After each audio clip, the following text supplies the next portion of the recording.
Hello നമസ്കാരം. ഞാനിന്ന് നല്ല അടിപൊളി കപ്പങ്ങ കറിയുടെ റെസിപ്പിയാട്ടോ കാണിക്കുന്നത്. പച്ച കപ്പങ്ങയും അതുപോലെ പരിപ്പും കൂടി തേങ്ങ അരച്ച് വെച്ചിട്ടുള്ളതാട്ടോ. നമുക്ക് ഉച്ചയ്ക്ക് ചോറിൻ്റെ കൂടെ നല്ല ചൂട് ചോറിൻ്റെ കൂടെ ഒഴിച്ചു കഴിക്കാൻ പറ്റിയ അടിപൊളി കറിയാട്ടോ. ഒരു നാടൻ കറിയാണിത്. അതിനായിട്ട് ഒരു പച്ച കപ്പങ്ങ എടുത്തിട്ടുണ്ട്. അത് ഇതുപോലെ സ്ക്വയറായിട്ട് അരിഞ്ഞെടുക്കുന്നുണ്ട്. എന്നിട്ട് നന്നായിട്ട് കഴുകി വൃത്തിയാക്കി ഇതുപോലെ അരിഞ്ഞ് നമ്മളൊരു കുക്കറിലിട്ടാട്ടോ വേവിച്ചെടുക്കുന്നത്. കുക്കറിലേക്ക് ഇട്ടിട്ട് ഒരു 1.5 കൈപ്പിടി പരിപ്പ് എടുക്കുന്നുണ്ട്. പീസ് പരിപ്പാണ് എടുത്തിരിക്കുന്നത്. എന്നിട്ട് അതും നന്നായിട്ട് കഴുകി വാഷ് ചെയ്ത് കപ്പങ്ങയിലേക്ക് ഇട്ട് കൊടുക്കാം.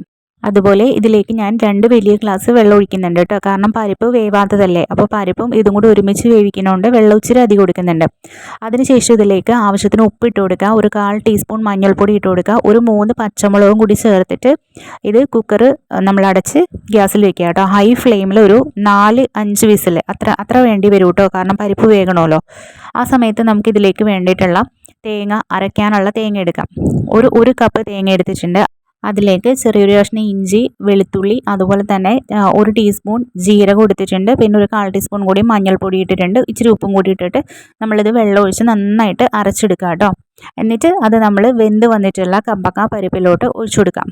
കപ്പങ്ങയും പരിപ്പും നന്നായിട്ട് വെന്തിട്ടുണ്ട് കേട്ടോ. എന്നാലും നമ്മളൊരു 10 മിനിറ്റ് അരപ്പ് ചേർത്തിട്ട് മീഡിയം ഫ്ലെയിമിൽ വെക്കണം കേട്ടോ. മീഡിയം ടു ലോ ഫ്ലെയിമിൽ വെക്കണം. കണ്ടോ, നല്ല കറക്റ്റായിട്ട് പാകത്തിന് വെന്ത് കിട്ടിയിട്ടുണ്ട്. ഇനി അതിലോട്ട് താളിച്ചിടാം.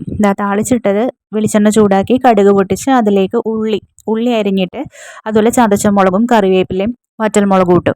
എന്നിട്ട് താളിച്ച് നമ്മൾ അതിലേക്ക് ഇട്ടിട്ട് ജസ്റ്റ് 1 മിനിറ്റും കൂടി വെച്ചിട്ട് ഇറക്കി വെക്കുക കേട്ടോ. പിന്നെ നമ്മൾ ഉപ്പ് നോക്കണം കേട്ടോ. ഉപ്പ് കുറവുണ്ടെങ്കിൽ ഉപ്പ് കുറച്ചുകൂടി ആഡ് ചെയ്ത് കൊടുക്കാം. അപ്പോൾ ഇത്രയേ ഉള്ളൂ, നമ്മുടെ കപ്പങ്ങ പരിപ്പ് തേങ്ങ അരച്ച കറി റെഡി ആയിട്ടുണ്ട് കേട്ടോ. അപ്പോൾ എല്ലാവരും ഒന്ന് ട്രൈ ചെയ്ത് നോക്കണം കേട്ടോ.